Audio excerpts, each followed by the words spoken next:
तो first year chemistry में कल जो है वो हमने डिस्कस किया था मोल कॉन्सेप्ट के हवाले से। तो वो लेक्चर नंबर 4 हमारा था। तो आज हम स्टेशियोमेट्री चैप्टर 1 के अंदर लेक्चर नंबर जो है वो 5 डिस्कस कर रहे हैं। तो 5वां लेक्चर है ये आज, और आज का लेक्चर जो है वो डिलीवर करूँगा एवोगाड्रोस नंबर के ऊपर। तो आज जो भी बात है वो एवोगाड्रोस नंबर के बारे में होने वाली है। कल भी मैंने आपको बताया था कि एवोगाड्रोस नंबर क्या है, इसके हवाले से बातें होंगी। फिर नेक्स्ट टॉपिक मोलर वॉल्यूम के ऊपर हमारा है, तो वो होगा। सही है। तो थोड़ा सा टॉपिक है, 5-10 मिनट का टॉपिक है, लेकिन थोड़ा सा प्रैक्टिस वगैरह ज़्यादा करेंगे तो पूरा ही क्लास हमारी लगेगी इसके अंदर। ठीक है। तो एवोगाड्रोस नंबर, अच्छा ये कोई नया टॉपिक नहीं है, सिंपल सी बात है। तो ये भी टॉपिक सिंपल सी बात है कि आपने क्लास 9 के अंदर आपने इस टॉपिक को तमाम स्टूडेंट्स ने पढ़ा है। जैसे मोल कॉन्सेप्ट आप लोगों ने 9 में पढ़ा था, तो एवोगाड्रोस नंबर भी 9 में पढ़ा है। सब नहीं पढ़ा है, चैप्टर 1 में ही था, 9 के अंदर भी, मैट्रिक में नहीं था, 9 में था एवोगाड्रोस नंबर। और 9 में तो बड़ा न्यूमेरिकल आता था, लेकिन जैसे कि आपको पता है कि फर्स्ट ईयर के अंदर एवोगाड्रोस नंबर की या तो हमारे पास डेफिनेशन आएगी या तो हमारे पास इसके साथ एमसीक्यूज़ आएगा। मतलब डेफिनेशन और एमसीक्यूज़ के अलावा इसके अंदर कुछ नहीं आएगा। अगरचे मैंने बोर्ड पर बहुत सारे न्यूमेरिकल लिखे, लेकिन ये न्यूमेरिकल के तौर पे नहीं आते, ये जस्ट एमसीक्यूज़ के तौर पे आते हैं। बुक में न्यूमेरिकल के तौर पे डाला गया है, लेकिन बोर्ड एग्जाम में नहीं आता न्यूमेरिकल, बोर्ड एग्जाम में एमसीक्यूज़ आता है इसका। ठीक है, क्योंकि छोटा सा टॉपिक है, 4 नंबर जस्टिफाई करेगा नहीं, इतने छोटे छोटे न्यूमेरिकल 4 नंबर के नहीं आ सकते, 1 नंबर का आ सकता है एमसीक्यूज़ के अंदर, सिंपल सी बात है। तो आज का टॉपिक हमारा है एवोगाड्रोस नंबर के ऊपर। तो सबसे पहले बात करते हैं कि थोड़ा सा थ्योरी हम इसकी डिस्कस करते हैं कि एवोगाड्रोस नंबर कहते किसे।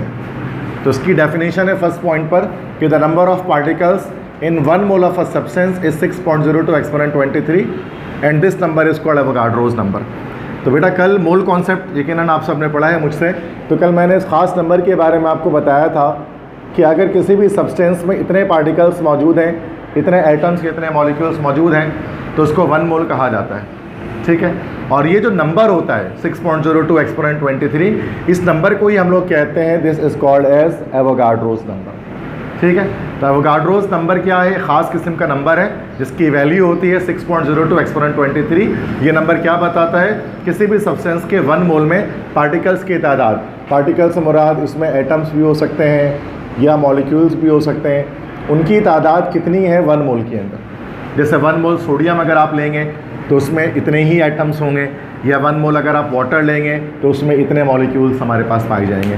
तो एटम्स या मॉलिक्यूल्स की तादाद को बताता है किसी भी सब्सटेंस के 1 मोल के अंदर। इसको हम कहते हैं एवोगाड्रोस नंबर, और यही डेफिनेशन क्लास 9 में भी आपने इसकी पढ़ी थी। ठीक है। तो हम समझ में आ गई बात, डेफिनेशन क्या है इसकी है। सेकेंड पॉइंट क्या है, इसके डिनोट किससे किया जाता है? तो याद रखना है कि it is denoted by NA। इसको हम लोग NA से डिनोट करते हैं। उसको शॉर्ट, पूरा नंबर जो है ना, ये पूरे नंबर को हम लोग NA भी लिख सकते हैं। ठीक है। N भी कैपिटल है, A भी कैपिटल है, लेकिन A जो आप देख सकते हैं वो सब स्क्रिप्ट में हमारे पास मौजूद है। NA, A जो है ना वो N के नीचे छोटा सा बना ऐसे इस तरह से। तो NA दोनों कैपिटल है, लेकिन A जो है वो सब स्क्रिप्ट में होता है, इसलिए छोटा लग रहा होता है। तो NA क्या है? NA असल में ये 6.02 एक्सपोनेंट 23 को ही NA कहा जाता है। N for number, A for Avogadro. ठीक है, एवोगाड्रोस नंबर। समझ में आ गई बात। ये सेकंड पॉइंट भी। थर्ड पॉइंट क्या है? It's value was calculated by. अच्छा, ये वैल्यू बताई किसने? कैसे पता लगा कि किसी भी सब्सटेंस के 1 मोल में इतने ही पार्टिकल्स होते हैं, न इससे ज़्यादा होते हैं न इससे कम होते हैं? तो ये एक साइंटिस्ट था, एक इटालियन केमिस्ट था। इटालियन केमिस्ट, जाहिर सी बात है, जो शख्स पैदा हुआ होगा इटली में, the one who is born in Italy is called Italian. एक इटालियन साइंटिस्ट थे, एक इटालियन केमिस्ट थे, जिनका नाम था एमेडियो एवोगाड्रो। तो एमेडियो एवोगाड्रो नाम के एक इटालियन साइंटिस्ट ने इस नंबर के बारे में दुनिया को बताया, इसीलिए एमेडियो एवोगाड्रो के नाम पे इसको हम लोग एवोगाड्रोस नंबर कहते हैं। सही है भाई। तो ये किसकी इन्फॉर्मेशन थोड़ी सी मैंने प्रोवाइड की आपको। अब हम इसके फार्मूले पे आते हैं कि इसका फार्मूला क्या हो सकता है। ठीक है। अब एवोगाड्रोस नंबर से किया क्या जाता है? नंबर ऑफ़ पार्टिकल्स को कैलकुलेट किया जाता है। किसी भी सब्सटेंस में एटम्स या मॉलिक्यूल्स की क्या मिकदार है, उसकी क्या तादाद है, उसको हम लोग एवोगाड्रोस नंबर से देखते हैं। ठीक है। तो अच्छा, इसके मैंने शॉर्ट हैंड फार्मूले लिखे हैं सिंबल्स की फॉर्म में। Capital N, small m, capital M। ये देखो, स्मॉल n तो मैंने कल बताया था मोल होता है, ये कल आपको बताया था मैंने। स्मॉल m मास होता है, कैपिटल M मोलर मास होता है।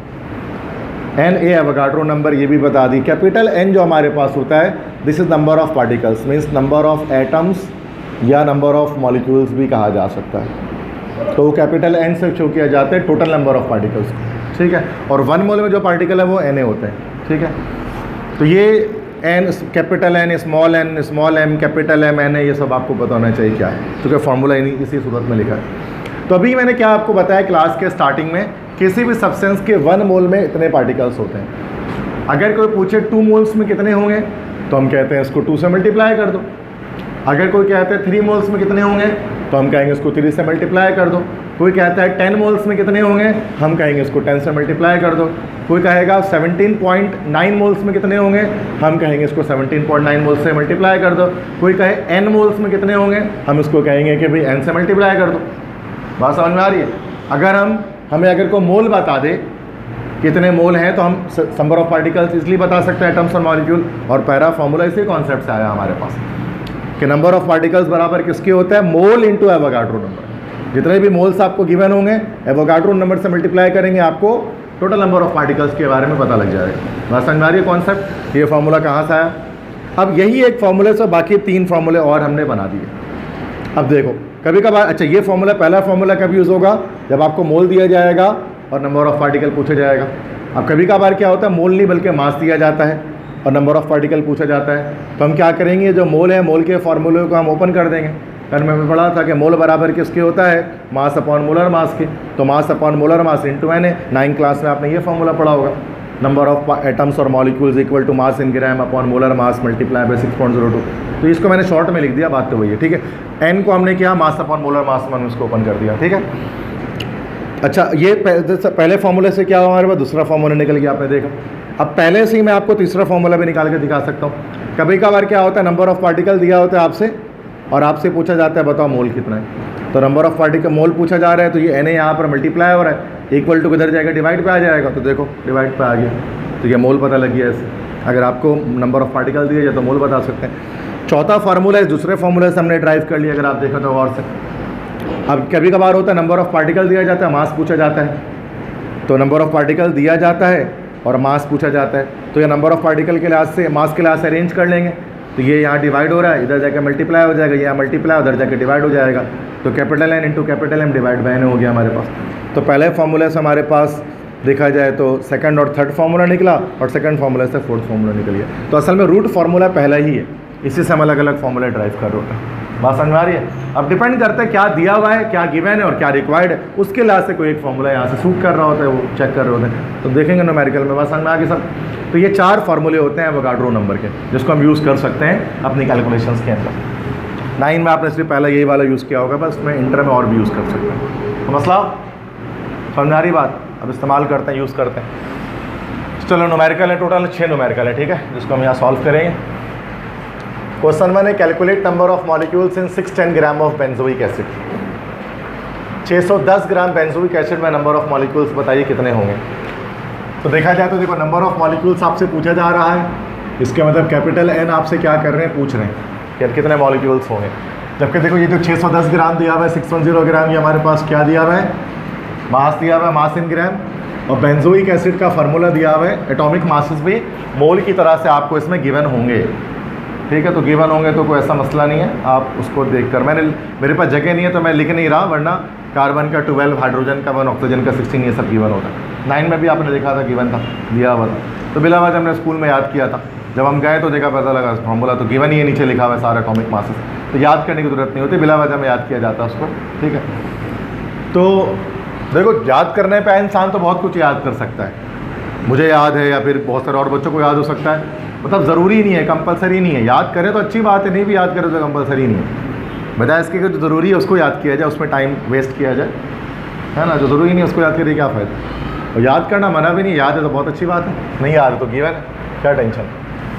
तो डेटा सबसे पहले बनाते हैं, मास इन ग्राम। अच्छा कैलकुलेट नंबर ऑफ मॉलिक्यूल्स, तो कैपिटल एन ये हमसे पूछा जा रहा है बताओ, ये नंबर ऑफ मॉलिक्यूल्स बताए कितना होगा।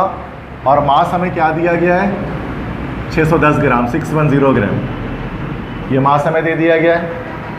और अगर हम यहाँ मोलर मास यहीं पे निकाल लें डेटा में ही, तो कैसे निकल जाएगा, C7H6O2 ना, डायरेक्ट कर लेते हैं। 12 into 7 plus 1 into 6 plus 16 into 2, कितना आ गया?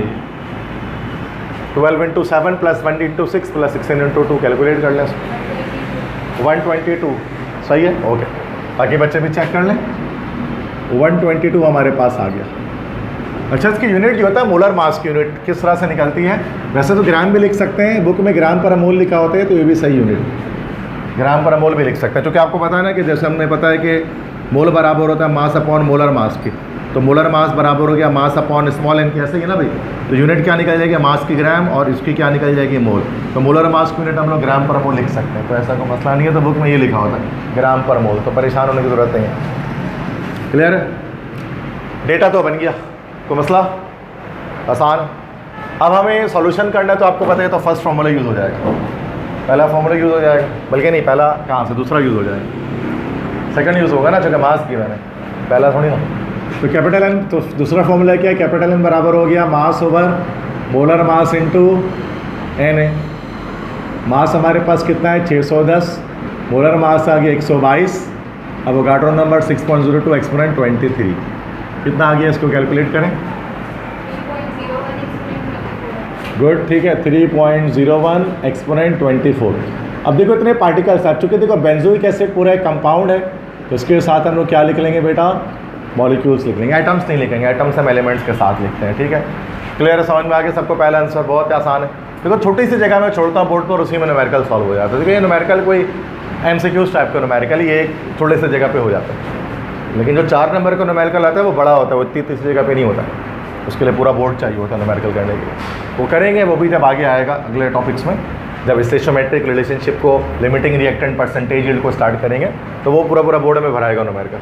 मतलब ऐसा नहीं कि एक बोर्ड पर 10-10 न्यूमेरिकल कर लेंगे, एक बोर्ड पर एक ही न्यूमेरिकल हो रहा हो, वो आता है 4 नंबर का। अभी तो हम वार्म अप कर रहे हैं, स्टार्टिंग है, वार्म अप मैचेस होते हैं ना वर्ल्ड कप जब होता है, तो ये वार्म अप है, इसको स्टार्टिंग कर रहे हैं ऐसा ऐसा करके, ठीक है। और वार्म अप में ही देखो 4-5 क्लासें लग चुकी हैं, 5 घंटे लगभग, ठीक है। तो ये वार्म अप ही चल रहा हमारा। चैप्टर 2 हमारे कैलकुलेट द मास ऑफ इतने आइटम्स ऑफ गोल्ड। अब देखो बेटा, यहाँ क्या कह रहे हैं? कैलकुलेट द मास, मास पूछा जा रहा है और नंबर ऑफ एटम्स आपको दिए जा रहे हैं। गोल्ड कितने एटम्स का वजन बताइए कितना होगा? तो देखो ये रहा नंबर ऑफ, ये वाला, ये फॉर्मूला लगेगा ना बेटा इसमें, चूँकि मास पूछा जा रहा है, नंबर ऑफ एटम्स की वन है, कैपिटल है ना बेटा। तो ये जो दिया हुआ है आपको, कैपिटल एन दिया हुआ है, इतने आइटम्स हैं और मास पूछा जा रहा है, मोलर मास दिया हुआ है गोल्ड का 197 ग्राम पर मोल, ठीक है। तो वो गिवन होगा, क्योंकि गोल्ड का तो वैसे भी नहीं पता होता, हमें सोडियम वोडियम को तो पता होता है, कार्बन हाइड्रोजन का, गोल्ड का तो वो बहुत मुश्किल से किसी को पता होता। तो गिवन क्या है? 197 ग्राम पर मोल, ठीक है। तो सबसे पहले हम डेटा बना लेंगे, मास मालूम करना है, स्मॉल एम को क्वेश्चन मार्क कर दिया। अच्छा, कैपिटल एन दिया हुआ है कितना? 4.39 एक्सपोनेंट 24, इतने एटम्स का वजन बताना है। मोलर मास कितना है गोल्ड का? 197 ग्राम पर मोल। क्लियर है बेटा? बहुत आसान, ठीक है, इजी। अब सॉल्यूशन में क्या कर सकते हैं? फॉर्मूला यूज़ कर लेते हैं, मास बराबर हो जाते हैं number of particle into molar mass divide by N A. Number of particle हो गया हमारे पास कितना भाई? 4.39 exponent 24 multiply by molar mass कितना है? 197 डिवाइडेड बाय 6.02 एक्सपोनेंट 23। बताइए कितना मास आ गया हमारे पास? 1.436।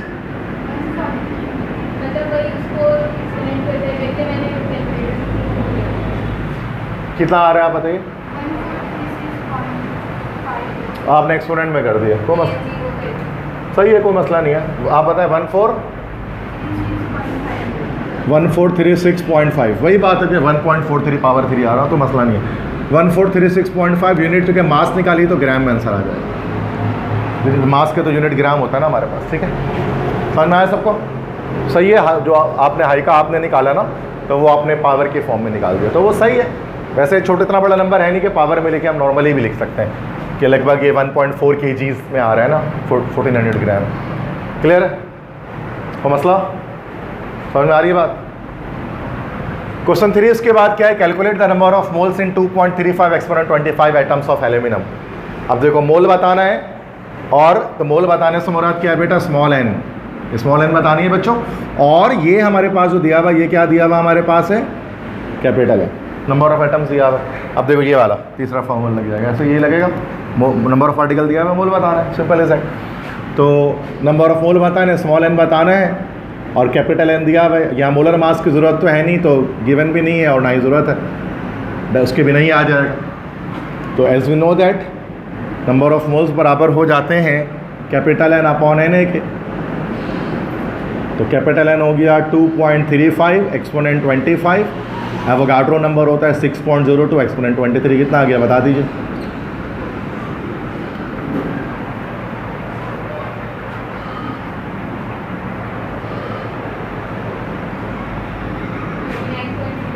$39.03 mole. This is the final answer. समझ में आया सबको? तो विद इन सेकेंड, मतलब सेकेंड्स में आंसर इसके आ जाता है।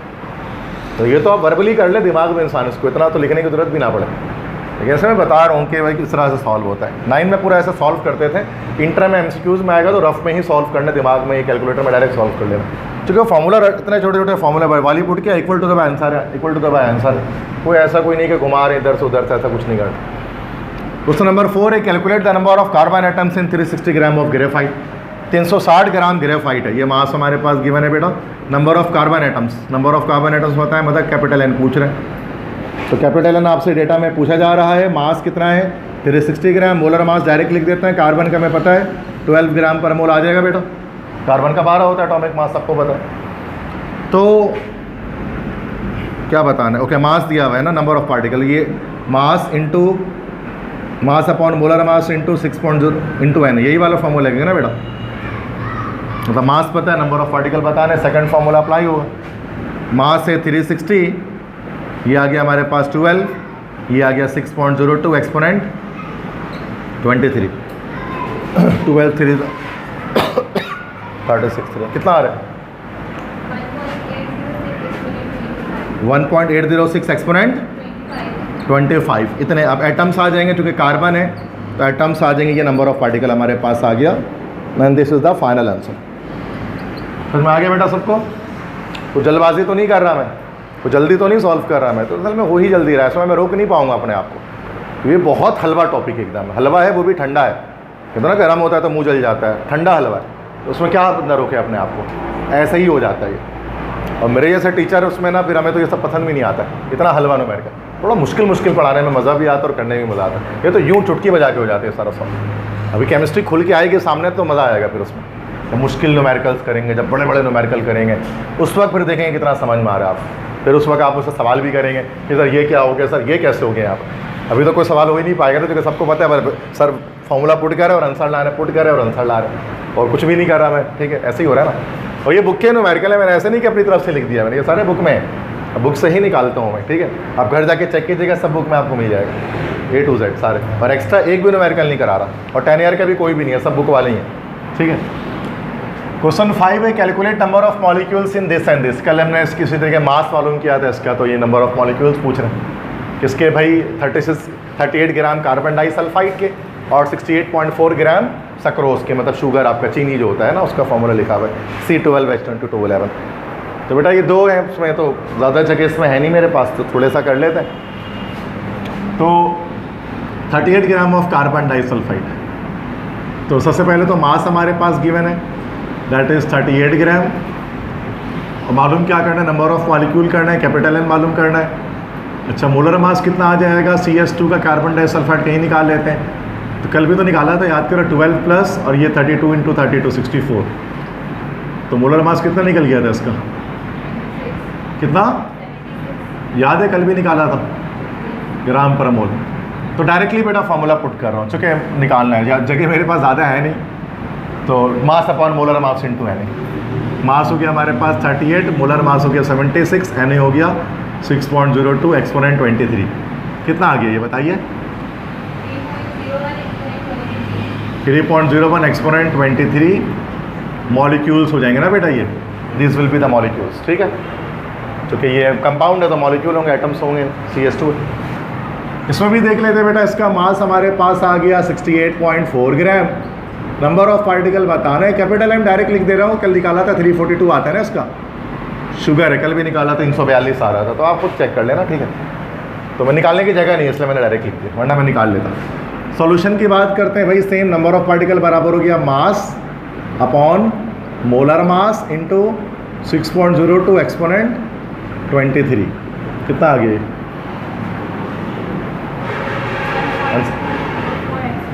1.204 एक्सपोनेंट 23। अच्छा, इसमें भी क्या आ जाएंगे हमारे पास? मॉलिक्यूल्स। ठीक है बेटा, समझ में आ गए ये सवाल? 5 क्वेश्चन तक अभी लिखना नहीं है उसको, यहाँ तक समझ में आ गया। ये पार्ट लिख लिया सबने, डेफिनेशन तो लिख लिया, सारी फॉर्मूले, क्वेश्चन नहीं मिटा रहा। ठीक है, ये मिटा दूँ ये वाला हिस्सा, क्योंकि वहाँ मेरे पास जगह नहीं है, तो मैं चाह रहा हूँ एक साथ करा के बस खत्म करूँ क्लास में, फिर आप लिखते रहना। ठीक है, ये वाला साइड मिटा दो ना बेटा। ठीक है, तो ये आपने लिख लिया, इसको मैं मिटा देता हूँ।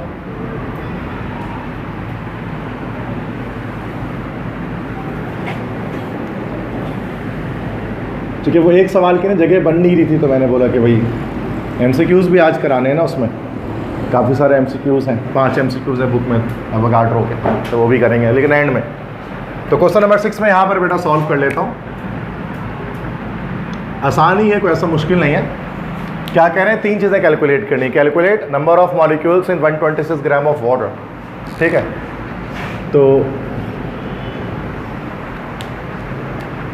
Number of molecules in 126 gram of water. लेकिन फर्स्ट हम देखेंगे यहाँ पर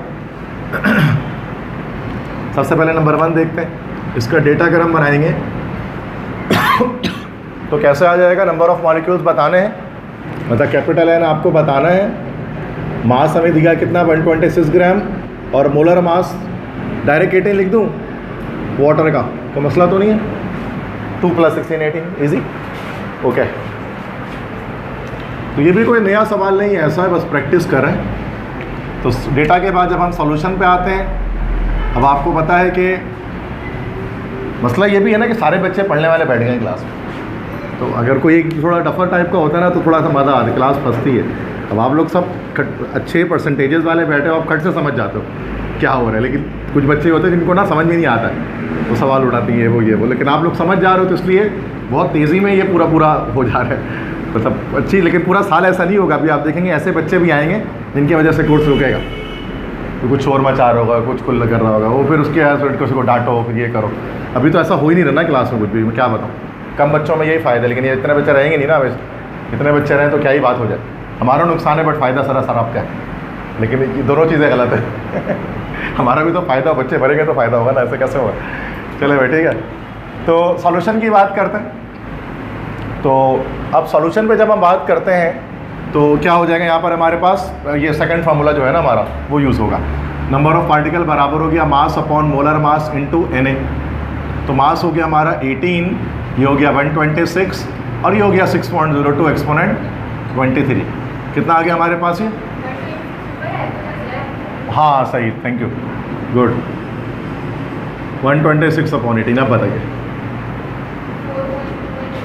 4.1, बस पॉइंट के बाद 3 डिजिट बताएं। 4.121, 4.214, ओके। पावर 24 मॉलिक्यूल्स आ जाएंगे ना बेटा, हो गया आंसर पहले का, ठीक है, क्लियर। तो भाई देखो, उसी 4 फार्मूले को आगे पीछे घुमाया जाता है और कुछ नहीं करता। क्वेश्चन 2 क्या, मास इन ग्राम ऑफ इतने atoms of sodium. Mass in ग्राम बताना है, नंबर ऑफ एटम्स दिए गए, Na मतलब होता है सोडियम, ठीक है। तो जब हम इसका डेटा बनाएंगे तो यहाँ पर क्या आ जाएगा, मास इन ग्राम बताना है, स्मॉल m को हमने क्वेश्चन मार्क कर दिया, और number of atoms capital N, ये कितना हमारे पास है 4.8 एक्सपोनेंट 24, इतने एटम्स। कैपिटल M यहीं पर डायरेक्ट लिख देता हूँ, सोडियम का 23 होता है, सबको पता होगा बेटा ना, 23 होता है ना सोडियम का एटॉमिक मास। अब फार्मूला हम देख सकते हैं यहाँ पर हमारे पास कौन सा लगेगा, मास का आखिरी वाला फार्मूला लगेगा ना, नंबर ऑफ पार्टिकल पता है, मास बताना है। तो हम लास्ट वाला जो चौथा फार्मूला है, 4th फार्मूला है, वो अप्लाई करेंगे। और फार्मूला क्या है कि मास बराबर होता है number of particle into molar mass upon Na। Number of particle 4.8 exponent 24, molar mass 23, Na हो गया 6.02 एक्सपोनेंट 23। कितना आ गया मास? 183.38 ग्राम। दिस इज द आंसर, ठीक है। लास्ट इसके बाद बस हम करते हैं, उसके बाद MCQ की तरफ शिफ्ट होंगे। थर्ड का डेटा, है ना। नंबर ऑफ फार्मूला, अच्छा इसमें थोड़ा सा एक नई बात आ रही है थर्ड में ना, एक नया वर्ड आ रहा है, समझ जाओ। Number of formula units in 333 gram of CaCl2 calcium chloride. अब थोड़ा सा कॉन्सेप्ट एक आ गया। ये तो हमारे पास 333 ग्राम, हमारे पास दिस इज द मास, ये तो मास है सिंपल। लेकिन मालूम क्या करने कह रहे, नंबर ऑफ फार्मूला यूनिट, ये क्या चीज़ होती है? नंबर ऑफ फार्मूला यूनिट किससे कहा जाता है? अब ये थोड़ा सा अजीब हो जाते हैं, थोड़ा सा कॉन्सेप्ट लेना पड़ेगा आपको, उसके बाद फिर हम बात कर सकते हैं, ठीक है। यहाँ से ऊपर से थोड़ा सा मैं मिटा देता हूँ। देखो बेटा, सब्सटेंस हमारे पास जो है ना, 9th क्लास थोड़ा सा रिपीट करना पड़ेगा, थोड़ा सा 9th क्लास की रिपीटिशन है।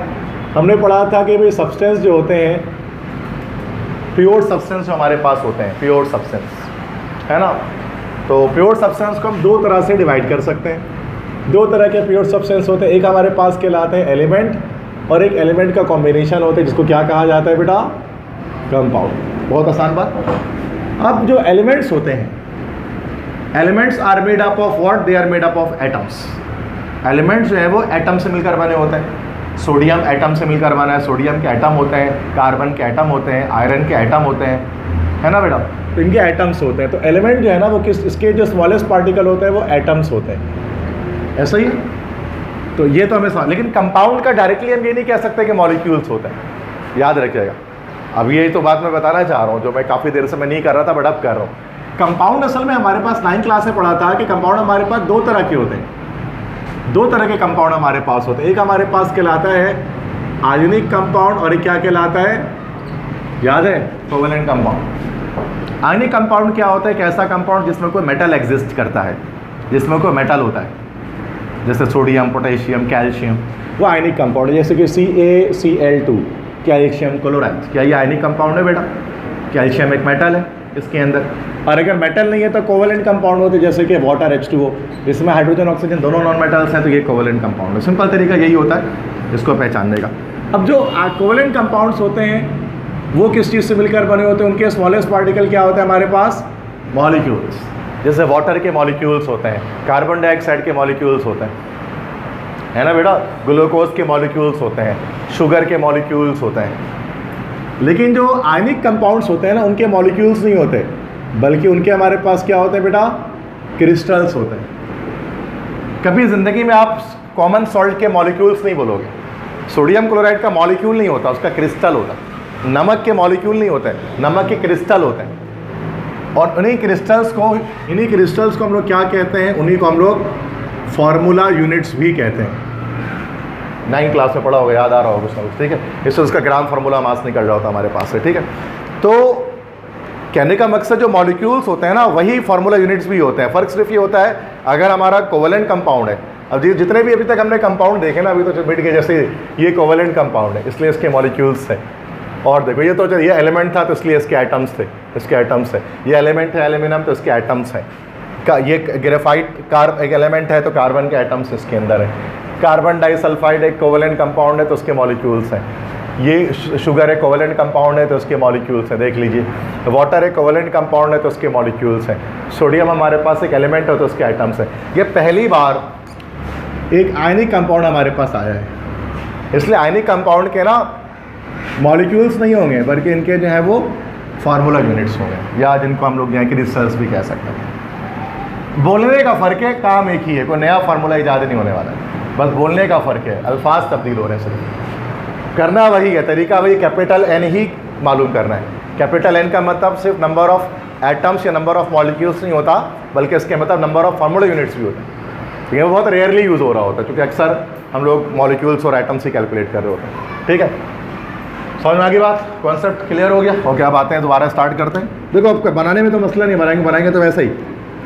तो नंबर ऑफ फार्मूला यूनिट्स मतलब कैपिटल N मालूम करना है, ये भी कैपिटल N ही होता है। पार्टिकल्स, ठीक है, पार्टिकल्स तीनों है, एटम भी पार्टिकल है, आपका मॉलिक्यूल भी पार्टिकल है, और आपका फार्मूला यूनिट भी पार्टिकल ही होता है। ज़र्रात ही हैं ये तीनों अलग अलग, ठीक है। एलिमेंट के जो पार्टिकल्स होते हैं उनको एटम कहा जाता है, कोवेलेंट कंपाउंड के पार्टिकल्स का मॉलिक्यूल कहा जाता है, आयनिक कंपाउंड्स के पार्टिकल फार्मूला यूनिट या क्रिस्टल्स कहलाते हैं। समझ में आ रही बात? क्लियर है? 9th क्लास थोड़ा सा रिपीट कर रहा हूँ, बाय फर्स्ट ईयर की चीज़ें नहीं है ये सारी, ठीक है। तो ओके, ये हो गया। Number of formula unit capital N, ये हमें बताना है, और मास दिया हुआ है कितना दिया हुआ है, 333 ग्राम दिया हुआ है। कैपिटल M निकालना पड़ेगा, CaCl2 है तो Ca प्लस Cl इंटू 2 ऐसे ही निकलेगा ना।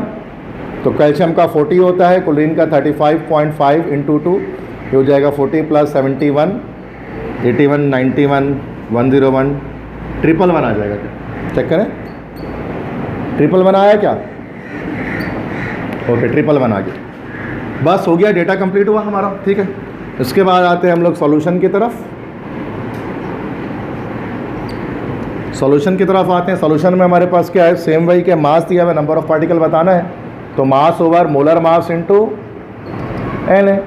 मास आ गया हमारे पास 333, 111, 6.02 एक्सपोनेंट 23, ये 133 से हो गया तो ये हो जाए 1.806 एक्सपोनेंट 24, शायद 1.806 एक्सपोनेंट 24। अब देखो यूनिट में क्या लिखेंगे, इसके फार्मूला यूनिट्स लिखेंगे, मतलब हम इसमें जो है ना वो फार्मूला यूनिट्स को लिखेंगे, मॉलिक्यूल्स नहीं लिखेंगे। तो वाहिद ये ऐसा सवाल है जिसमें एंड में ये लिखा रहा है यूनिट में, अदरवाइज एटम्स के मॉलिक्यूल्स ही लिखे। क्लियर है? अब आ जाते हैं इसके एमसीक्यूज पर। इसके एमसीक्यूज जो है ना बेटा, वो इसके न्यूमेरिकल से ज़्यादा टफ है। जो न्यूमेरिकल्स हमने सॉल्व किया ये आसान है, लेकिन इसके जो एमसीक्यूज है ना उसमें बच्चा घूम जाता है जब एमसीक्यूज आता है। तो ये 5 एमसीक्यूज हमारे पास हैं, इसको ज़रा देखते हैं। अगर आपको मेरी सारी बातें समझ में आ गई हैं तो एमसीक्यूज भी आप क्लियरली आप कर लेंगे, तो ऐसा मसला नहीं आएगा। सबसे पहला एमसीक्यू देखिएगा, ये बुक के ही 5 हैं। Number of carbon atoms in 1 mole of sucrose is dash. अब देखो ये ऐसा न्यूमेरिकल कोई भी नहीं किया, बट एमसीक्यूज में एक नई चीज़ हमसे पूछ ले जो हमें पता ही नहीं है, किसी भी न्यूमेरिकल में ये काम नहीं किया हमने, लेकिन एमसीक्यूज में आ गया। क्या कह रहे हैं, 1 मोल, इसमें नंबर ऑफ कार्बन एटम्स कितने होंगे। अच्छा, हमें ये तो पता है कि 1 मोल जो सक्रोज है इसमें जो मॉलिक्यूल्स की तादाद होगी वो कितनी होगी, 6.02 एक्सपोनेंट इतने मॉलिक्यूल्स होंगे। लेकिन इतने कार्बन एटम थोड़ी ना होंगे, ये पूरे मॉलिक्यूल इतने होंगे उसके अंदर इसके। अच्छा, एक मॉलिक्यूल अगर हम देखें, अगर हम एक मॉलिक्यूल में देखें तो एक मॉलिक्यूल में कार्बन के कितने एटम्स हैं, 12 एटम्स है कार्बन के। तो इतने मॉलिक्यूल्स में कितने कार्बन के एटम्स होंगे। अगर एक मॉलिक्यूल में 12 है, एक मॉलिक्यूल में 12 है ना, और एक मोल में इतने मॉलिक्यूल्स होते हैं वाटर के, तो इतने मॉलिक्यूल्स में कितने कार्बन के एटम्स होंगे। तो क्या हमें इस पूरे को 12 से मल्टीप्लाई करना पड़ेगा, तो हमें पता लग जाएगा कितने मॉलिक्यूल्स में कार्बन के कितने एटम्स होंगे। तो 12 से मल्टीप्लाई करें, क्या आ जाएगा, चेक करें। एवोगाड्रो नंबर को 12 से मल्टीप्लाई कर दें, 72 आ जाएगा। क्या ये आ जाएगा ना, डी ऑप्शन आ जाएगा। डी ऑप्शन आ रहा है। तो देखो दोबारा से बता, देखो इस तरह का न्यूमेरिकल तो हमने कोई नहीं किया सर, हम तो डायरेक्ट पुट कर रहे थे, आंसर आ रहा था। देखो इसमें हमने क्या किया, सबसे पहले 1 मोल हमने देखा, 1 मोल ग्लूकोज के अंदर, 1 मोल शुगर के अंदर कितने मॉलिक्यूल शुगर के होते हैं। तो डायरेक्टली हमें पता है कि पूछ रहा है मॉलिक्यूल बताओ, ये पूछ रहा है बताओ कि 1 मोल इसमें कार्बन के एटम्स कितने। तो हमने पहले मॉलिक्यूल्स निकाला फर्स्ट स्टेप पे, सेकंड स्टेप पे क्या किया, उसको 12 से मल्टीप्लाई करके हमने निकाल लिया कार्बन के इतने एटम्स होते हैं। मान लो अगर आपसे यहाँ कार्बन नहीं लिखा होता बल्कि हाइड्रोजन लिखा होता, तो क्या क्या करना होता है, फिर किससे मल्टीप्लाई करते हैं। अगर हाइड्रोजन के एटम्स पूछ लेता तो किससे मल्टीप्लाई करते हैं, 12 के बजाय 22 से, 22 से मल्टीप्लाई करते हैं। मान लेते हैं कि आपसे मैंने पूछ लिया ऑक्सीजन एटम बताओ कितना है, फिर किससे मल्टीप्लाई करते हैं, 11 से कर देते हैं। ऐसे ही ना भाई, बात समझ में आ गया। तो चेंज होके भी आ सकता है ये सवाल बोर्ड एग्जाम में, पता होना चाहिए। क्लियर है, समझ में आ गया पहला। तो देखो मैंने बोला ना एमसीक्यू थोड़े डिफिकल्ट हैं इसके, ये ऐसे नहीं थी न्यूमेरिकल में तो ऐसा कुछ नहीं किया हमने सर। मतलब ये अगर हमें कंपाउंड दिया जा रहा था तो उसका मॉलिक्यूल पूछा जा रहा था, कंपाउंड देकर एटम कौन तो पूछा ही नहीं गया, या कंपाउंड देकर एटम पूछ रहे हैं, तो 2 स्टेप लग गया हमें। क्लियर है, तो मसला आसान है। सेकंड देखिए, which of the following sample of substances contain the same number of atoms as 20 gram of calcium. 20 gram calcium में जितने एटम्स होते हैं उतने ही एटम और किस में पाए जाएंगे। विच of the following sample of substance, 4 sample of substance दिया गया है और पूछा जा रहा है बताएं किसमें number of atoms 20 gram of calcium के बराबर है। तो सबसे पहले हमें क्या चेक करना पड़ेगा कि 20 ग्राम कैल्शियम के अंदर कितने एटम्स है कैल्शियम के। ठीक है, तो अब वो कैसे आ जाएगा हमारे पास, मास फॉर्मूला क्या हो जाएगा हमारा, mass upon molar mass into N है। तो ये हो जाएगा 20 अपॉन कैल्शियम का 40 होता है, मल्टीप्लाई बाय 6.02 एक्सपोनेंट 23। तो ये हमारे पास क्या आ गया 25। तो ये हो जाएगा 3.01 आ रहा है, चेक करो कितने आ रहा है ये? ओके, मतलब 20 ग्राम कैल्शियम में इतने एटम्स हैं। इतने ही एटम इन चारों में से किसमें होंगे ये बताना पड़ेगा। अब इसको 1 बाय 1 कैलकुलेशन है इसकी, डायरेक्ट नहीं बता सकते। मैं आपको सल्फर का बता देता हूँ कि इसका जो मोलर मास है वो 32 है, तो उसका निकालिए क्या इसके बराबर आ रहा है 3 पॉइंट। इसका निकालिए 16 ग्राम सल्फर में कितने एटम्स पाए जाएंगे। सेम फॉर्मूला अप्लाई कीजिए, मास upon molar mass into Avogadro's number. क्या ये 3.01 एक्सपोनेंट 23 आ रहा है?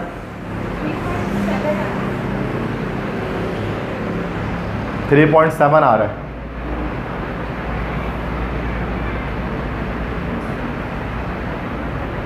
पक्की बात है? मुझे तो लगता है यही आंसर है। बिल्कुल सही। मतलब 16 ग्राम सल्फर में उतने ही एटम होंगे जितने 20 ग्राम कैल्शियम में होते हैं। अच्छा, बाकी सब में अगर सेम यही फॉर्मूला है तो यहाँ तो किस्मत है, इत्तेफाक है, खुशकिस्मती है हमारी कि पहले में ही आ गया। क्या पता यहाँ आता।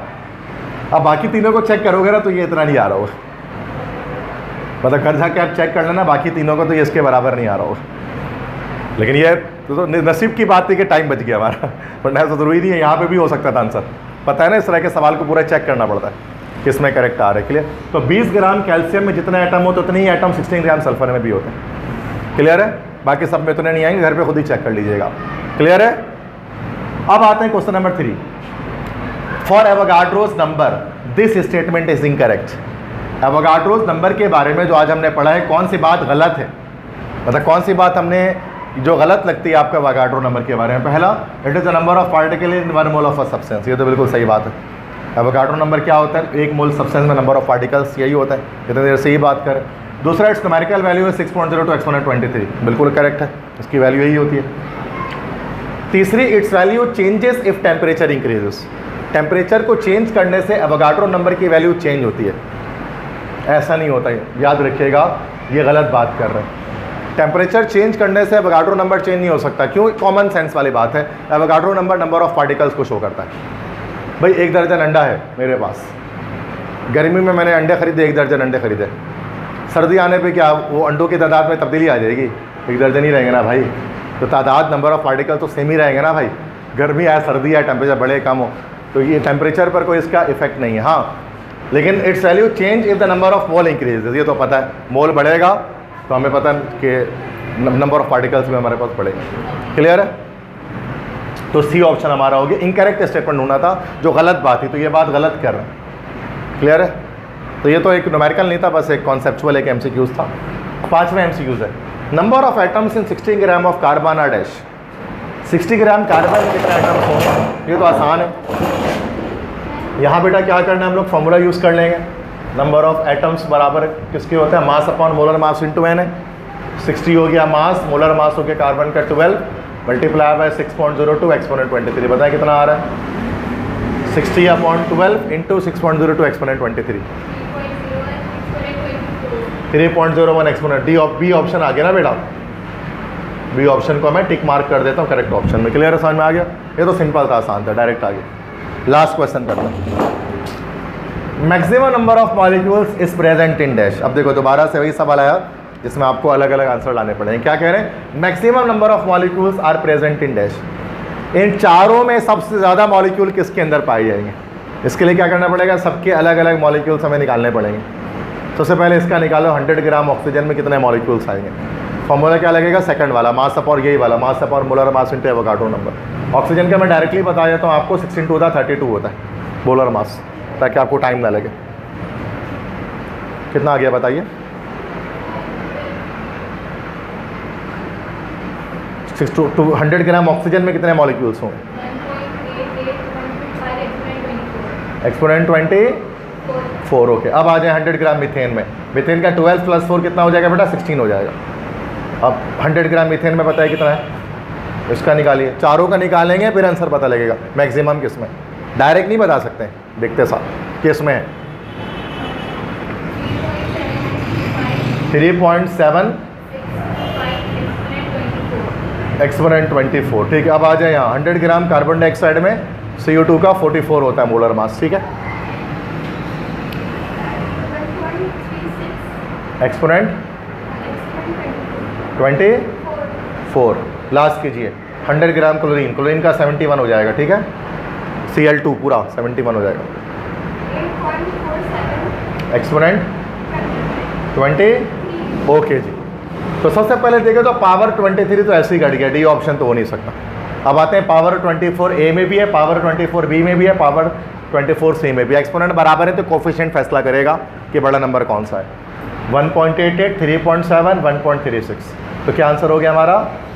बी ऑप्शन करेक्ट हो गया। 100 ग्राम मीथेन में सबसे ज़्यादा मॉलिक्यूल्स हमारे पास आ रहे हैं। This is the final answer. समझ में आ गए सारे MCQs? क्लियर है?